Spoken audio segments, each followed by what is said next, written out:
गिलगित बल्तिस्तान की civil division गोजाल की वादी शमशाल से ताल्लुक रखने वाली एक इंटरमीडिएट तलबा को 5 जून 2021 की शाम इसने कत्ल कर दिया। इसकी लाश को दरियाए शमशाल के किनारे फेंक दिया। कातिलों ने प्रोपेगेंडा किया कि इसने खुदकुशी की है। 6 जून को मकामी पुलिस टीम ने इसकी लाश बरामद की और तहवील में ले लिया। पोस्टमार्टम रिपोर्ट ने वाज़े तौर पर इंकशाफ किया कि इसे बेदर्दी से कत्ल किया गया है। घिनौने जुर्म के एतराफ के बावजूद मकतूला अदीबा के कातिल जमानत पर गिलगित जेल से आजाद। रिहाई ने सब डिवीजन गोजाल और सिविल सोसाइटी में गुस्से को जन्म दिया। कातिलों के ज़ाब्ते हम नहीं मानते, शाबिरों के ज़ाब्ते हम नहीं मानते।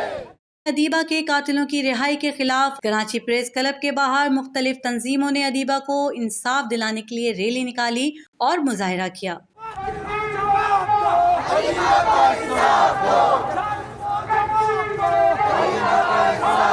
जुल्म के ये ज़ाब्ते हम नहीं मानते, हम नहीं मानते। जब तक औरत तंग रहेगी, जंग रहेगी, जंग रहेगी। जब तक औरत तंग रहेगी, जंग रहेगी, जंग रहेगी। कातिलों के ज़ाब्ते हम नहीं मानते, शाबिरों के ज़ाब्ते हम नहीं मानते, हम नहीं मानते, हम नहीं मानते। जुल्म के ये ज़ाब्ते हम नहीं मानते, हम नहीं मानते।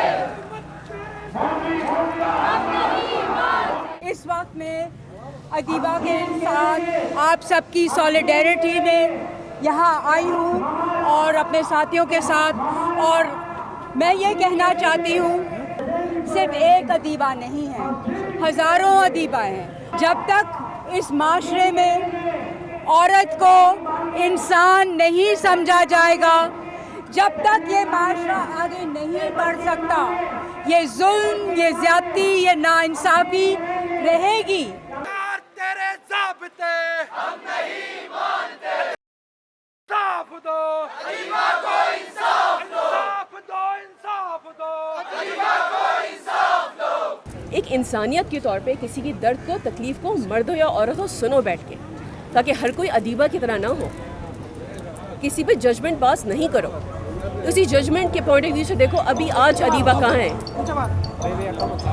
तो ये बात मैं आप लोगों से रिक्वेस्ट करूँगी, when you go home think about it, discuss at home. घर में बात करना नॉर्मलाइज़ कीजिए, तकलीफ़ों पे डिस्कस करना नॉर्मलाइज़ कीजिए, ताकि आपकी सोसाइटी रिफाइन हो। इस सिलसिले को हमें रोकना होगा, हमें आवाज़ बुलंद करना होगा। जो वाक़या हुआ इसमें जो कानूनी तकाज़े हम अपने तरफ से पूरे किए, मगर जो पुलिस का रवैया है या जो अदालती निज़ाम है हमारी तरफ, और मुलजिम के बाअसर होना या उनको बचाने की जो कोशिश की जा रही है, जिसकी वजह से इस केस को नुकसान पहुंचाया जा रहा है, हम इसकी भरपूर मज़म्मत करते और हम इसके लिए निकले। हम तवक्कुल रखते हैं कि आप हमारे साथ रहेंगे और इंशाल्लाह इस केस को एक ऐसा टेस्ट केस बनाएंगे कि आगे किसी और अदीबा की बारी ना आए, आप लोगों की अदीबा की बारी ना आए।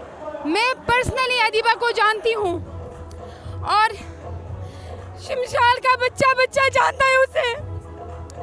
वो एक नेक सीरत लड़की थी, वो इतनी खामोश थी कि इसी वजह से उस पर जुल्म हुआ है। वो बोल नहीं पाई, इसीलिए उसकी आवाज़ को दबाया गया।